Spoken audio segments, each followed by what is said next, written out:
Hello friends, I am your friend Niranjan and you are watching my channel Niranjan S Lagare. तर मित्रांनो, आता आलो आहे पंचगंगा घाटावरती आणि ते तुम्ही पाहू शकता मित्रांनो, सगळा चिखल झालेला आहे कारण नदी पात्राबाहेरून पुन्हा गेलेली आहे. पात्रामध्ये नदीचं पाणी अगदी गढूळ झालेलं आहे. पाऊस भरपूर पडत आहे. इथे पहा निर्माल्य एका साईडला गेलेला आहे.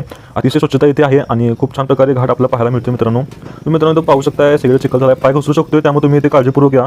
पायऱ्यांवर सुद्धा थोडाफार चिखल आहे, त्यामुळे मी काय आता खाली जाणार नाही आहे. आणि ते खूप छान वातावरण आहे. परवा पण तुम्ही एका ब्लॉगमध्ये पाहिलं, इथं खूप लोक फिरायला आलेले असतात.